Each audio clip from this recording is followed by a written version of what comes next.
One, two, one, two, one, two. Should have cleared my throat before I went live, then, shouldn't I? What an amateur. Welcome back. Chewing it over.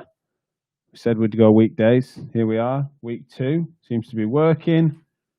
All sorts of fancy features that we've tested last week. Now it's going to be slick. As slick as my new crew cut. Thank you all for those across social media, rightly bantering my hairstyle. As I get on a regular basis. You won't be surprised that is pretty regular and frequent and deserved banter that I get. Also, let's not pretend that that's why I've had my haircut. It was long overdue. Yeah, we can pretend if we want that it was peer pressure, but so be it. Hope you're all good.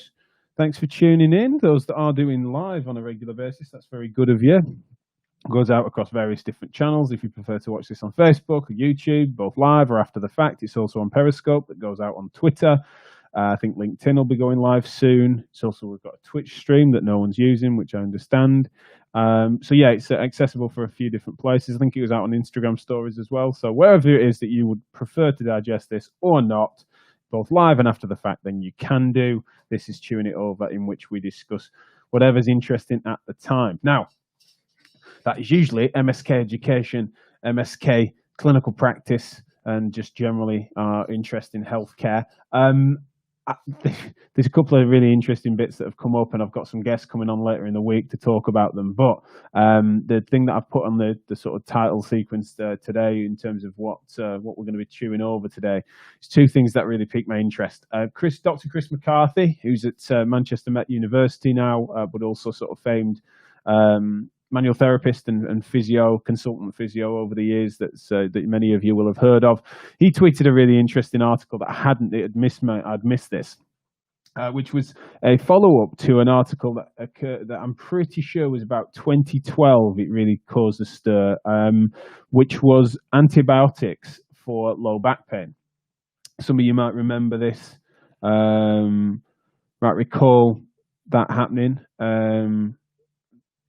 Just bear with me 1 second. Minor technical glitch as a phone call comes in on my laptop.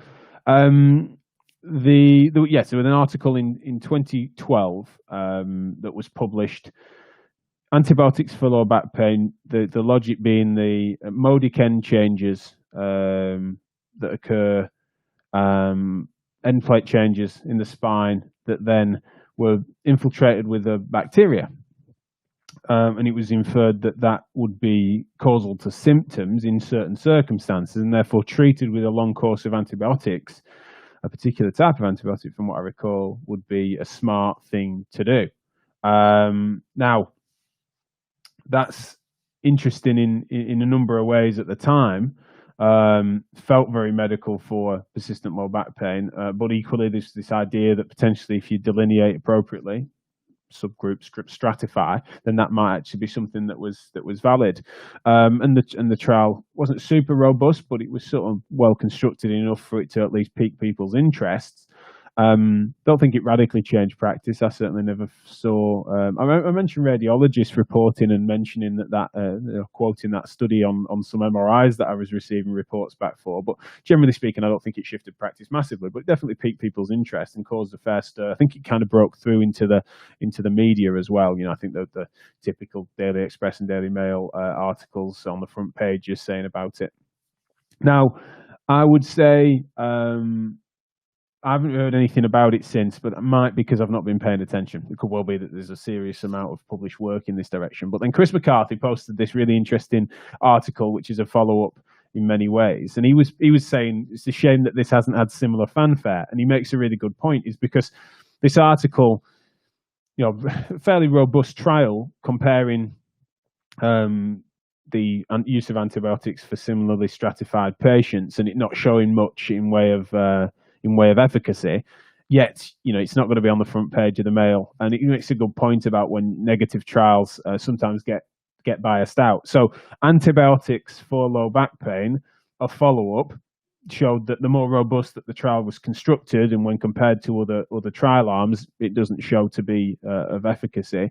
I think it's it's something that doesn't necessarily close the loop on that line or strain of thought. I think that in mechanistic terms, if there could well be a relevance to if you find a correlation between the presence of a bacteria that isn't present in those without those end plate modic changes. This was the particular paper I'm talking about. Then maybe there's something to be said for investigating that, or even if you were to stratify it appropriately. So I doubt it'll close the loop completely, but it's a really nice point to make for a couple of reasons. Are antibiotics a smart move for us to investigate for low back pain, particularly persistent low back pain? That seems a bit contentious. But the bigger issue is that if you have a positive trial inferring in that direction, now 8 years ago, I think, that had a massive public fanfare, and people have therefore considered it, and the public can digest that information or the pop science of it, and then you get something that not debunks that, but certainly offers a counter conclusion in a robust way on something that's been worked up. Then it's a shame, because if that doesn't have the same reach, if that doesn't have the same cut through, then that is a challenge for us all, and we need to therefore make sure that as professionals we're the ones that are translating that news. So I find that to be interesting. We've got to try and find a way to make sure that if there's something that breaks through into the media, that we find a way that counter narrative, or especially if there's some new data in that direction that changes that perception, I think that'd be a really smart move for us to counter it, which is good. And we need to try and find a way to amplify those sorts of voices. I've got some early comments coming in on Facebook. Mike James, nice haircut. Yeah, I saw that one coming in case he wasn't there at the start. Yes, I've had my hair cut, and it's not in a reaction to the banter I've been having. I haven't worked out how I could play it, but Ash James did a creepy deep fake of my face being integrated into a GIF of Jim Carrey with the wild hair, and how he's done it, I don't know. And I'm sorry I can't play it for you here, but you can look that up on Twitter. But it's definitely creeped me out in a number of ways. So yes, thank you for that. Thank you for the compliments on the haircut. It certainly makes me look younger, so I can see myself on screen there. So that's my take on the antibiotics for low back pain. Just wondered if anyone has any thoughts on that, then post in the chat, and we can. I don't think it's something that I imagine people will want us to roll the conversation into the rest of the week or what have you, but it's something that I wanted to just pose to you all. What do you think about these when something like that happens? It don't have to be antibiotics, but something that's quite an out there from left field suggestion to be the cure-all for persistent low back pain, or the missing link type thing. I'm massively skeptical of many things in that direction, but it's just that I do think that there's, in this instance, if you were to stratify it appropriately, or if in certain cases maybe it is a relevant feature. How are we ever going to tease that out if we are just suggesting? People say we've not found the answer for low back pain, but generally speaking, functional rehab and a degree of pain education and modifying social factors around load, in a big L load, as to whatever cognitive loads are, all those various different things that we talk about a lot. People like to think that is the game, set, and match almost, that whilst we've not found an answer that will unlock it all, that package in the right recipe quantities, that's going to be near to the answer. And I have some concerns where we might be. I wonder if we are closing the door on some innovations that, in particular patient groups, maybe are going to be useful. And I don't know whether antibiotics fits into that category. How many antibiotics you dish out for low back pain, particularly persistent low back pain, but especially when it comes to more, the mechanism of effect is more established, with it being injectables and surgeries and things like that, is that we would benefit from knowing a little bit more tightly around those groups as to what would be a smart intervention and how we can integrate the clinical skill of assessment and trying to understand pattern recognition. A little bit talked about in the latest Physio Matters podcast. If you haven't downloaded that, then please do. It was out yesterday with Jonathan Bell, who's an orthopedic surgeon of the knee, and we talk about some cases in which it's examples of where you shouldn't be doing arthroscopy for hell or high water. And then there's other circumstances where it's actually something to do with a matter of urgency in some ways, and that teasing those out when it might be just meniscal tear, operating on meniscal tears, it's like the difference is relevant. And so I suppose it's a little bit akin to that conversation in some ways, but this time at the lower back. But yeah, I just wonder what your thoughts are on that, gang. There's also something else that's occurred that I wanted to talk to you all about, which is more it's more in the sort of current affairs sphere more than anything that people might have been aware of, and I thought it was something that, like anything, if I've got strong feelings in a direction, it's remiss if I don't at least mention, which is that there was a protest in London organised by Extinction Rebellion that blocked the access to the printing presses for the Murdoch press, Telegraph, Times, Sun, Mail, etc. And this was something that, is someone that, admittedly, like at the core of my values, especially when what we've been doing with Physio Matters and as a internet broadcaster and things like that, is that we try and talk things out, try and make sure that all the different opinions and angles of things, we approach a topic and try and understand it in its fullest. Admittedly, when I see stuff like that, I get concerned. There's massive, for the same reasons, massive supporter of the right to protest, but I'm super skeptical of the idea of blocking print going to press, press going to print, whatever. It's just something that does concern me. I think that direction of travel isn't good. Trying to silence voices, even being in this case powerful voices that get heard plenty. But this idea that actually that the things that people like, usually it's that this is the press that I like, these are the articles and opinions that I like, and anything that I dislike is just propaganda. And that tends to be, when I've looked into it, that tends to be the sort of opinions of the protesters and the rationale for doing it. And the rationale and intention is super relevant. There's been some really interesting disruptions of the press that have happened over history, but they're usually in terms of sort of workers' rights and things like that, or equal pay type circumstances in protest for disruption for that intention, and that intention matters. Whereas in this instance, it seems to be that they've then labelled certain publications as being not in favour of the things that they believe in, some for good reason, some for not good reason, and therefore trying to disrupt that is something that I think is a concern. Now, one of the things that seems a bit strange, to make a bit of a slippery slope argument here, is that, look, there is, if we were to allow that sort of style to proliferate, where people want to have their opinions reflected back to them by whatever media outlet that they want, and therefore instead of considering, someone's got a different opinion and a large platform to share that opinion, even if they disagree with it, and trying to counter that, if the angle is to say, I want to shut down opinions and methods of broadcasting those opinions because I disagree with them, instead of offering a challenge and trying to compete with it, that I think is a massively difficult precedent. And imagine that bringing into some of the internet discourse and stuff that we have, is that if that was applied through independent media and certain voices that you did or didn't want to have as a platform amplified, that is a massive concern to me, and something that I thought it was well worth just talking about, because I don't know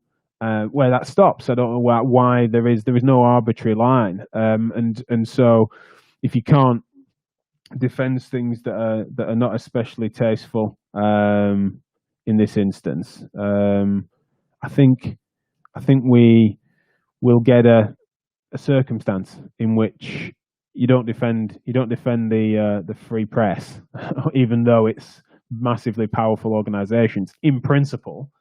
Then it could well be that I might have some regrets if it came for me and mine, or those that I like more, in terms of the media publications and opinions and stuff. So it's something that I just think is really fascinating, that these things can seem like they're quite distant from our industry, but the ability to share opinions and to get them then translating and changing the game is exactly where we started out, and exactly the space that we are now, which is just to broadcast to a few hundreds or thousands, in this case now sometimes tens of thousands of people through different channels that we have now, is a fantastic privilege that we've built up. But over the years, if people had the capacity to just not challenge it and to disrupt it like many have tried to, but also were able to try and shut that down or to block that, or opponents of what we were talking about were to ever scramble the signal on our broadcasts, which is the kind of equivalent of blockading the ability for people to print, which I know is, even if it's just for a day, that's something that I want to make sure that I stand up for in principle that I dislike. I think it's always been that the idea for countering speech that you don't like is more speech. I certainly feel like that's the move that I would want to make sure I promote. So yeah, more comments coming in this time on YouTube. Have you had a haircut? Yes, thank you. I'm glad that's the key topic of today.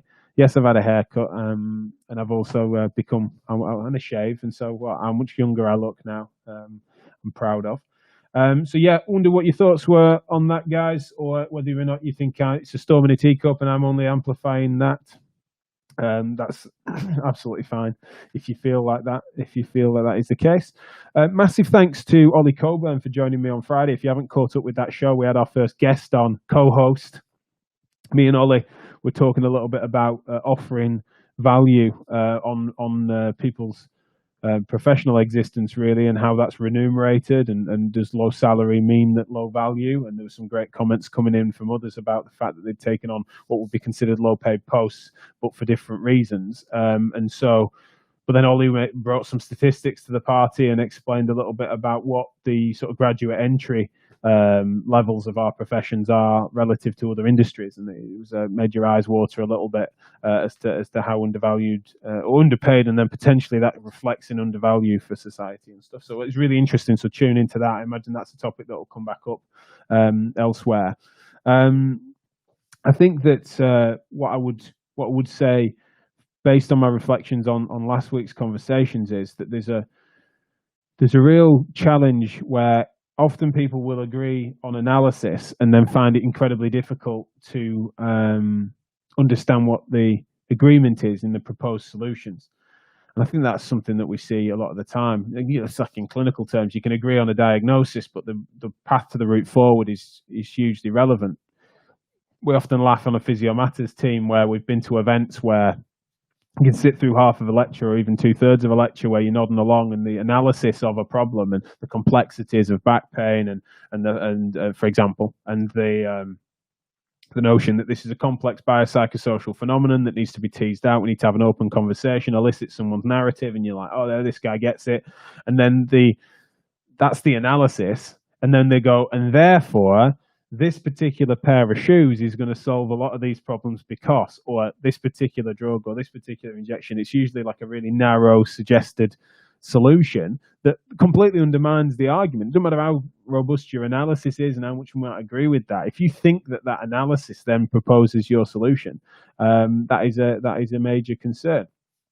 So when it comes to the stuff we talked about last week with regards to social value, what salaries should be, etc., is that we need to make sure we agree on analysis. But it sounds like that's an easier thing to agree on, is to how much we're valued and what the levels are. We can look at the average pay for graduates, average pay across the board for people in different industries. That's part of the analysis. But then when it comes to proposing solutions, that's where it can get contentious. And so let's not pretend that that's not the more contentious issue, is to how much personal responsibility do you put into people that are applying for those jobs? How much do you then put onto the governing bodies to try and drum up support? How much is trade unionism and rights for fair pay, etc.? It's distributed responsibility is often where, when you're proposing solutions, it gets contentious. Let's not pretend that that's not where it's hard. Now, I'm not saying that certainly Ollie and others that were contributing are hiding away from that at all. But it's just that sometimes people think that the analysis and bringing the data to bear is where, if we get the analysis right and we agree on that, then everyone will understand the downstream consequences of that analysis. And I just don't think that's the case. People propose solutions that are massively varied and often tethered to people's style, disposition, their personal politics, their understanding of what has and hasn't worked in similar fields, or their experiences in previous careers or professions about what might have worked. So let's not be naive about the fact that that's where the contention is, and proposing solutions is we need to make sure we hear them all out. I suppose that links to a little bit to what I was saying about the free press and stuff, and I just made me really twitchy. It's probably the first time on this show, although we will be doing it now and again when it crops up, is that there's a current affairs type thing that's gone on where I'm like, I want to stand up for that.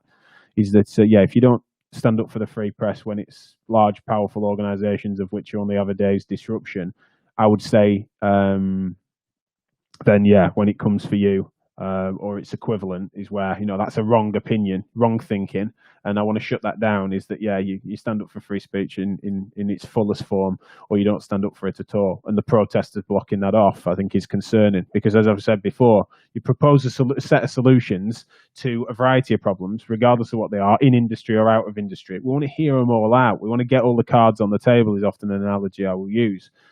To really view them. And if people are knocking cards off the table arbitrarily because they don't like them, I just get really uncomfortable with that. And so, yeah, not a fan of the protesters blocking off the print press and stuff, especially with the intentions that they've declared. It makes me really uncomfortable. So I want to get that out there and see what you all think about it. Some other lovely comments coming in. Again, of course, about the hair. Gemma, nice hair, looking dapper. She was one of the culprits bantering me on Twitter about the hair. I don't know whether to give them a quick win and say that, yes, it was purely out of peer pressure. I bowed to the mob and I was ridiculed, and so I've had my hair cut. But as you will notice, it's the same haircut I've had every few months for life, and then the same hair gel through it. So it'll just grow out and be as Jim Carrey as it was before. So don't be thinking that this is any sort of seismic shift or that I'm suddenly bothered about my hair. That's good luck. It's a calling card. I think it's part of the brand, is my silly spikes. 90s boy band haircut, so tough luck there. Jack March has said, where is the line? At what point is the only option to shut chat down? Couldn't spit that out. I'm fairly concerned about the fact that people draw the line differently, and I'm really all ears to see whether or not you think my idea on this is silly. But certainly when people are inciting violence or inciting or things like I support slander laws and libelous claims and things like that. So I'm not someone that therefore thinks that all voices should be heard regardless of how mad they are. But I would say that in this instance, people sometimes draw the line, set the bar too low, or draw the line. I think he said. I think there will be circumstances certainly where you need to shut that down, especially in terms of, as I said, incitement or people that are. And for me, one of the big ones, that the line I would say is, if people cross a line, if they're suggesting that other people should be shut down arbitrarily, right? That's something that I would say is, if someone is continuing to use their platform in order to take away other people's platforms, especially emergent ones. This is where it's difficult, is because you end up defending powerful print media. Is different. It feels different, but essentially the same. You want to disagree with that in principle in order for it to then be transmitted to the smaller fish. Because if you can just disagree with a voice just because you disagree with its opinion, but instead of actually challenging it through whatever medium you want to, you just then think, an easier way of doing it is just to shut them down, take away their platform, stop them, giving an opportunity to actually transmit that information. It feels like a low-hanging fruit. It's too easy, and you don't believe in free speech if you try and always be caveating it. And so, yes, I think there are lines, but they should be drawn very carefully. And in this instance, certainly. What I would say that people printing, if it's their opinion and it's not slander or libelous or inciting any sort of violence or hatred or advocating for the shutting down or excessive disruption of the opportunity for it to be countered, that's when it really truly becomes propagandistic. If you end up advocating for counter narratives to never see the light of day, not for them to not be challenged and to have a good battle of ideas, but in this instance, I'm always concerned about it. I've got Othman on Periscope sending some comments in. Good to see you again. Hi, how are you doing, mate? Good to see you. Everyone has the right to express their opinion. Absolutely, really pleased to. Oh, there we go. Phone call coming in again. Thank you for that great comment, and certainly, that's my take on the matter. Is you got to be able to express your opinion, but also, the defending the right to say it, the basic liberal principle through conversation. I think that's at the heart of what I do, especially with all this broadcasting lark. Is that defending the right of people to say stuff is really important to me, and so when I see people shutting down print press and stuff, I think, that's a dangerous precedent, and I'm worried about that. Evie Martin seems to agree. Hear them all out, full capitals. Love that. Absolutely. Oh, there's Othman again. Great to see you, mate. Thanks for tuning in onto our daily show. And then, barring barring comments about my hair, we seem to have covered that. What I would say, Evie's made a great point here about that broader sense of value, which will come back around, and me trying to conclude a little bit of last week's thoughts. Fees have a huge effect on people's perception of value of service. I think sometimes we need to try and work out different ways of making sure that there's other things affecting our sense of value than just fees and salary, etc. But if that is a metric that is being used across industries and we're needing to compete often with really talented people that could go and do something very simple for more money, and not put themselves through what is a challenging landscape in healthcare, then we will need to look across sectors. It's not just an insular navel gazing process within healthcare that we think about what our value is associated to different colleagues internally within medicine, internally within healthcare, etc. I think it is relevant for us to look elsewhere, and that sense of value is something that, yes, I agree, is beyond salary and fees. But I also think that we need to make sure we recognise that cost analysis is part of it, which is really important. Some other comments coming in here. Gemma said, right to express an opinion is important, but language and ways of expressing views is sometimes lost and can make a situation worse. Absolutely. I think people should have a duty to speak their mind, but also have a duty to give some thought to how they do so, whether that's going to move things in a positive direction or not. But generally speaking, especially online, we'll get anonymous trolls and stuff just shit posting and things. I'm not a fan of. You should have the right to do it, but we've also got the right to block them. Best way to address bad opinions is to hear them out and discuss them. Of course, absolutely. Just me and Evie agreeing wholeheartedly on that for sure. I just think that there's a. It sounds dramatic to infer that because this kind of came about, and the reason I'm talking about expressing opinions and free speech a little bit in this is because of the Extinction Rebellion blocking off the print press last week to stop papers printing their opinions that they felt was opinions that they didn't agree with.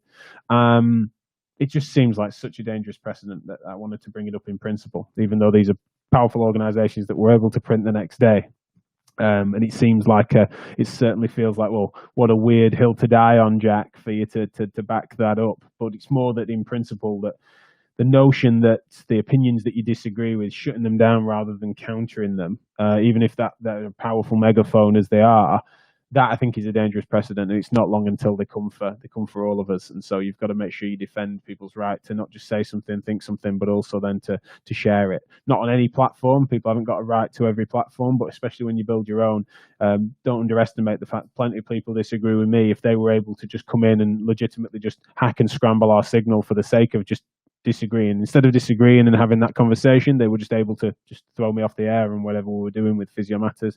Obviously, if they did it on this for a few listeners, then that's not a big drama at the moment, obviously, for a new show. But yeah, really do appreciate all your comments and thoughts, guys. We're coming up towards the end of it. Thanks a lot for all your engagement once again as we're building this up. Feel free to tell people about it and share it. We want to try and, I think, getting people just to tune in, even if it's for 10 minutes or so, pass their thoughts on the topics that we're describing and discussing.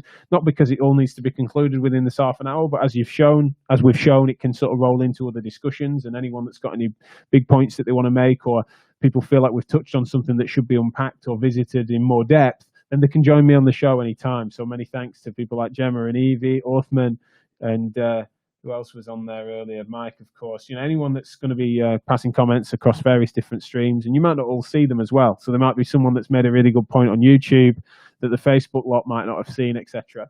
And so I see them all in series, like Orthman commenting on Periscope, for example. Is that you'll only see the comments sometimes based on the platform that you're watching it. And so for me to bring those together and potentially further the discussion in future days and get this played out in people's staff rooms and stuff is going to be important for us to, better the conversation, which is really important. Of course, we always want to keep the conversation flowing. If you haven't already, half of the tickets have gone for Therapy Live Sport Triathlon. Make sure you don't miss out on that. I'd be absolutely gutted if you did. They really are flying off the shelves. We've got some really exciting news coming up, both in Physio Matters land as well as Therapy Live land. And the best way that you can get involved in that is to follow the right social media accounts, but also to make sure you get your ticket for Therapy Live Sport, because they're not going to be around for long, because we're going to soon be announcing the various brilliant athletes, coaches, therapists, and the topics that we're going to be covering in various different formats. So don't miss out on that. If you haven't got your ticket already for it, then please get that. Or if it's not for you and you're more of a MSK primary care type bod and you don't see many athletes, or you're not as interested in that, not a problem, but share it far and wide, because soon, if you can keep us ticking over with Therapy Live stuff, then don't get me wrong, Therapy Live, primary care, first contact, advanced practice, if that's your bag more than the sports stuff, trust me, that's going to come around, and you want us to be there and have an opportunity to be able to bring those things forward in different streams at different shows. So do join us as best you can. Now, let me wrap this up, and thank you all for everything. I'm trying to keep this to time, so we're at 1 o'clock, so I better clear off. From what I recall, I can.